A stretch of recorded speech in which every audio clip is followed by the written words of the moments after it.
यो हाम्रो पहाड दमेकको स्वास्थ्य चौकी, यहाँको हेल्थ पोस्ट।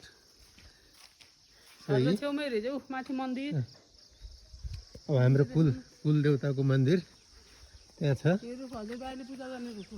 अब यो रुख चाहिँ हाम्रो कुल देवताको पूजा गर्दाखेरि यहाँ चाहिँ 3 वर्ष र 5 वर्षमा पूजा गरिन्छ।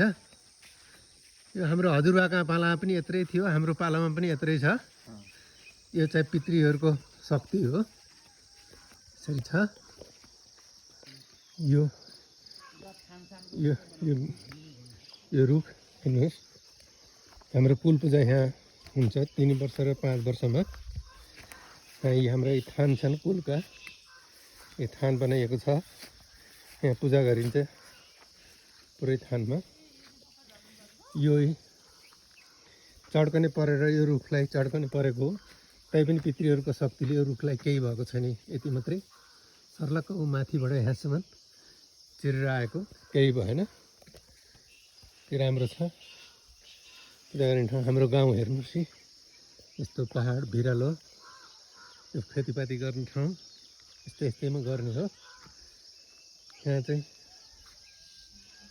रमाइलो छ, गर्मी कहिल्यै हुँदैन, शीतलो हुन्छ।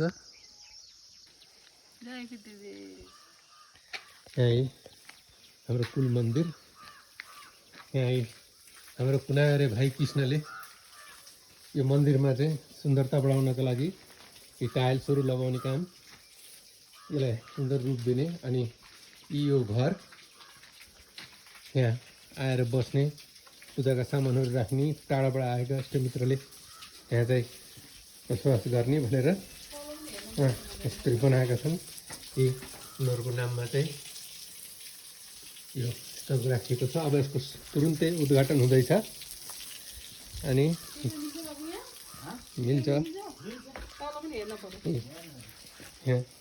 यहाँ तल चाहिँ यो चाहिँ यो ढोकाभित्र चाहिँ किचन छ, पकाएर खानेहरू पकाएर खाने। यहाँ टोयलेट छ बनाएर यसरी। अझ यसलाई यहाँ ढलान सलान गर्न पनि बाँकी छ। अब यसको चाहिँ असार 16 गते अनि कि जुनको 30-31 तारिकको ओपनिङ हुँदैछ। यो सबै हस्तान्तरण हुनेछ। अब यी भाइहरू त बिहामा जाँदैछन् लन्डन, तर भाइको छोरो सागरले यो चाहिँ यो मन्दिरलाई हस्तान्तरण गर्नेवाला छ। तुलसीको मठ भन्ने काम गरिरहेका छन्।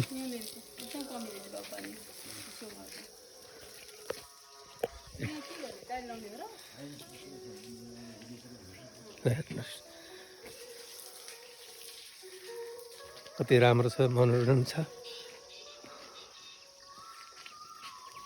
त्यहाँ चाहिँ अहिले बादल लाएर हो अनि पुरै हिमाल देखिन्छ।